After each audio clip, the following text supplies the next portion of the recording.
Morning, gorgeous. I think it's ridiculous that I'm out here in a sun hat and fingerless gloves because it's actually about 7 degrees Celsius, which is not tropical.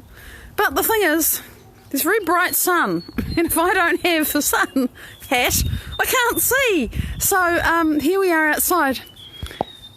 Hear that? Stunning silence. There's a grey warbler in that tree. It'll sing again in a minute.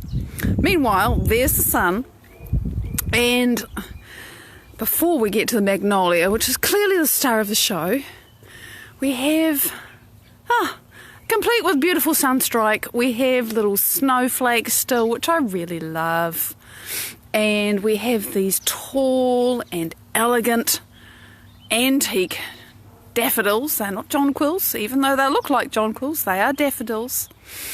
And we'll get a bit closer so you can see them. Let's have some focus, get the camera sorted out. There it is. Good morning, Linda. Good morning, Andrew. So here we are. The very last of the jonquils you can see are sort of finishing off.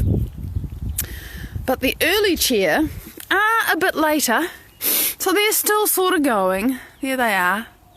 Been a bit chewed, you know, this is life as a jonquil. You come out, you look beautiful, you get a bit old, you go away. Mind you, that's life on this planet, really. And here's the soldiers and sailors, and the white hyacinths are coming out. The blue ones are always a week or so later, so they're just foliage at the moment. And here is the beautiful sight of the jonquil foliage falling over now, and the New Zealand cotula, which I did fall. It's a very old thing. New Zealand native flora and fauna is really very special because the continent broke off a long time ago from Gondwana land, and nothing changed. Good morning, Chris. So we have more flowers here. The cotula's mixed in with this other thing that I don't know what it is, but it makes these pretty blue flowers. And here we have hyacinths again. White bluebells. They are bluebells, but they're the white sort. What else have we got here? Just going along. A bit of a blank spot, but you can see some irises coming up, along with some weeds. And these insubstantial looking things are Gladiolus tristis, and they are beautiful when they flower. And they do really well here because the fence holds them up. This is another daffodil. Perhaps not the conventional sort of daffodil. It's a hybrid with something called the poet's narcissus, which, well, when my poet's narcissus flower, which they do very much later than everything else, you'll see the resemblance. And we have this wonderful, it's getting a bit old now, but we have these wonderful primroses here. And this is a plant I've had for 30 years, and it just keeps getting bigger and bigger and bigger. In fact, it used to be a couple of plants, and now it's just one big clump of primroses. There's the little gentleman. Good morning, Jen. Good morning, Annie. It's great to see you. So I love these bright yellow jonquils. They smell nice too. It's a beautiful morning. And of course we can't ignore the magnolia. This is a star magnolia because of the shape of its flowers. I guess it got its name. And you can see that as we get closer, and it's just covered with blossom. So there it is. There's this teeny tiny breeze. Maria, it's beautiful to see you. Let's get up close. It's been a bit battered. We had some wind and some weather, and that's what happens at this time of the year. This is a little bit fresher, this flower. So beautiful in the sunshine. And up here you can see another magnolia coming out. Jim, good morning. You snuck onto my screen. I missed you, but not for long. Can't escape. And look, there's the other magnolia there. It is the time of magnolias. It's also been a bit beaten up by the wind and the weather. I'll just get a bit closer. But we have to enjoy it while it's here.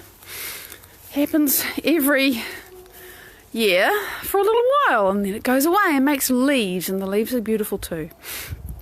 So, well, I'm very pleased that it's raining in Connecticut. Rain is beautiful. And here's something that I couldn't remember where it was. This is also a very old daffodil, original kind of species daffodil. Come on, give me some focus, camera, sort it out. There we go. Now you can see it. And I've actually, it's planted in the wrong place. You can see these bulbs are right next to the cassia bush. So I'm going to have to move them. But it's lovely to see them come up. And, there's more things there. They're all getting older and finishing. This side of the garden is still actually in transition. Things get planted, they get moved. It's just a process of development like me. Hi, Sammy. All right, turn the camera around, wave, hello. It's great to see you. It's nice to be out here. I was actually wondering if it was going to be too cold, but I went for a walk and that always warms me up, so it's all good. So, what I want to talk about today really dovetails on from yesterday. I got to look at my clock. How long did I spend? Yeah, you see, when I'm out in the garden, there's a lot of flowers. I spent nearly 6 minutes rambling. Never mind. It's just too beautiful to not enjoy it. So, I want to talk about something that dovetails on to yesterday. And yesterday we were talking about connecting with our inner guidance. Hi, Holly! And in short, if you want to connect to your own inner guidance, you've got to get out of stress, you've got to calm down, you've got to slow your brain down, you've got to get connected, and then the information that you seek is going to come to you somehow or other. When you stop banging on the door and saying, I want to know now, throwing a little tantrum, or a panic attack or fear or whatever. Of course, it is something of Tasmania, isn't it? Yeah. Yes, same kind of latitude. It is very similar. I like the hat too. It keeps the sun out of my eyes, Jim. You're quite right. So, if you want to connect with your inner guidance, you've got to slow your brain down. You've got to calm down, because if you follow your gut feeling when you're in stress, all you're going to do is run away from danger, fight somebody or something like it's an opponent, or freeze and hide. That's it. Those are the choices. So you don't make very good choices when you're stressed. So, that's the short version of what we talked about yesterday. That's why gut feeling can lead you astray. If you're stressed, you can't trust your gut feeling. You've got to get out of the stress response first. And then you can tune in, get the information you need. So, why is it worth doing that? And what's the deal with that? And, trusting that flow, which in the context of, I have to actually self-regulate. I have to not be stressed out of my mind to trust my flow. Because if I'm stressed out of my mind, I'm not getting good information. I'm not connected. Why is it worth the bother of doing that? Well, and it's interesting you make this comment about time, Linda, because there's a connection there. And how this inner guidance and this inner flow leads us through life when we're connected enough to it is really what I want to talk about. And I had this beautiful example of it yesterday, so I'm going to tell you what that is now. So my life is pretty full right now. I've got my hands and my heart full of amazingness. I've got a lot to manage. I've got part-time work. I've got this, which has lately been exploding. And has meant I've had to actually change some of the things I do, because that's what happens when things grow. I'm changing myself. I'm seeing my husband change. What he's doing is growing and expanding. It's all happening. And I've got this garden that, I have part of a day once a week to maintain, and somehow that happens as well. It's incredible. And in amongst all of this, I had a little list of things I needed to make an appointment with the dentist, and I needed to make an appointment with the Specsavers people, because my husband needs an eye check when he's needed one since we had the shutdown for the pandemic, and we haven't managed to get that done yet. And then they sent me a reminder and said, we want to check your eyes. It's like, and the last couple of weeks have been really full. Just really full. And we needed to get a warrant of fitness on the car, because that also was something that got skipped when the things were shut down for the pandemic. The government organised it so that everybody's waff would last a bit longer. You were still responsible for keeping your car in warrantable condition, but you didn't have to go and get the thing because it was all shut down. And so it's like the reminders, okay, you got to the end of October to do that. And I was really busy in my contracting work. There were things with deadlines, there was a lot going on, and also, you know, some of you may have noticed I've quietly moved my website to a new domain, because that's the very, very tiny end of the new wedge of what I'm bringing in. That took some work because I had to change my brand, and I had to work my way through step by step by step of that, and it was all sitting there saying, do me, do me, do me, do me, do me. And because I am much better at this dance of shit, I've got so much to do, and these things are unknown quantities, and they're probably just, you know, I'll just change your domain. Actually, no, it's much more complicated than that. You know, so you have to step by step by step. And over years, let me be clear, I have not developed the skill overnight. Over years, I have learned to take a task that looks like it should be simple, like change the domain on your website, and think, okay, what do I have to do first? Well, I've got to change it. I've got to change the branding on Facebook, and I've got to change the branding on my website. But actually, the whole thing that kicked this off is I want to turn off my insight.com email address, and to do that, I had to migrate my YouTube to a new channel. I started that more than a month ago, okay? It's taken me time to work through this. And I've still got to keep that email address going for another month because I don't have the internal thing that says it's time to turn it off yet. It's only $5. I can handle that. So, you know, there's been this process. Okay, I just have to migrate my YouTube. Oh, shit. That means I need to upload all of the videos from the beginning of the year, with their descriptions, which I've got to collect. That was a job, just to collect the descriptions. Now I can do the uploading. Oh, fine. Now is is the channel ready to go? Like, just doing that. And then I had to go through my website and look for places where I needed to change the email address. And I needed to look at other things that email address that I want to decommission is connected to. There's so many strings. There's something that's apparently simple, like I want to change my brand. I mean, it's not simple, but it's an example. So I had all of that to do, and the stuff of the dental appointments and the warrant of fitness and the eye health checks and all of that, just sitting there saying, do me, do me, do me. And I was like, no, not time. Because just like I don't have a sense that it's time yet to cancel my old email address, even though I've migrated and, you know, it's all finished, but something in me is saying, no, it's not time yet. There was something in me for about 2 weeks that was saying, no, don't do that. Don't even go there. Don't look at your calendar. Don't pick up the phone. Don't organise it.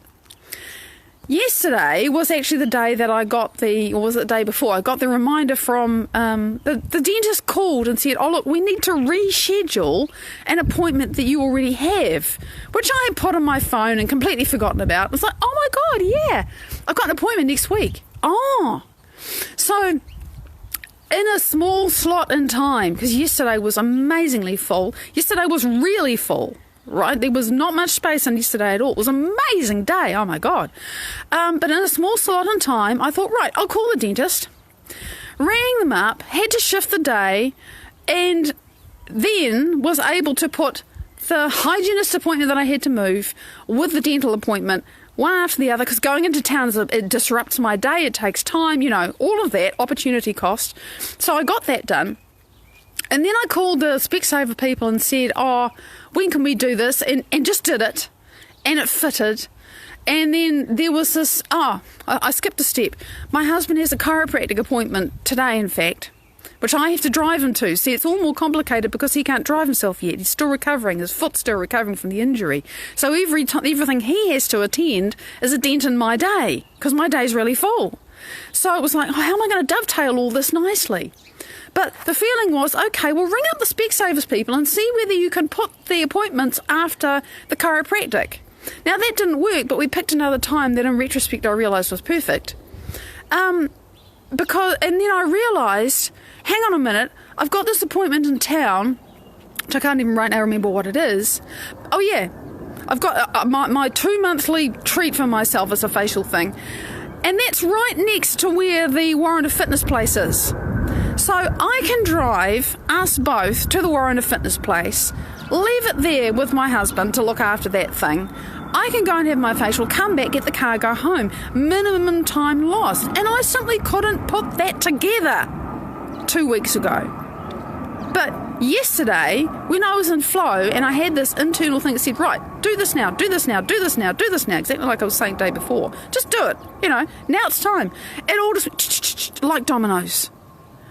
And it was like, I trusted that for 2 whole weeks because there was, whatever it was, and the Specsavers thing's been sitting for ages, and the WAF thing's been sitting for a couple of weeks, and and it's all just lined up, and within, I don't know, 10, 15 minutes, the whole thing was sorted, and it's going to fit.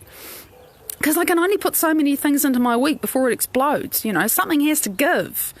And I just couldn't get my head around it, so I didn't try. But now it's done. Now it's sorted. And I know that each one of those days that has something extra in it is going to flow anyway. Yesterday had extra things in it, but it still flowed. And I still got the important things done. And I gave myself the space. Like there was a bit of my Facebook work I couldn't do. If I could have done it, but then I would have had to stay up late and I would have been tired this morning. I don't want to be tired this morning. So I'm going to trust that that work that I didn't get done is going to flow easily today. And I know when I'm going to do it. So there is this delicate dance, this balance between I love to get everything done. I like to have everything organised. I like to know which way is up, And some of you, I know you're like that. You want to target. You want to create yourself. You want to create your life. You want to build your dreams. You want to, whatever it is. You have this passion. You have this desire. And you want a set of steps to move through and tick off and apply your passion and your drive and your desire and make it happen. But sometimes the most efficient thing is to do nothing until you get the go. It's like somebody opens the gate and all the sheep run out and into the field, It's this being that moment to moment present with yourself is what I've had to cultivate, and I've cultivated that very much. It's become much, much more powerful and much more immediate and much more now, not now, since I've been doing this work with Dr. Joe Dispenza, because I've become so much more coherent and I've become more heart-centered, and the heart, of course, is your ultimate compass. It's not about feeling ushy-gushy, I'm so happy, as I walk through my life all the time, because sometimes I'm not.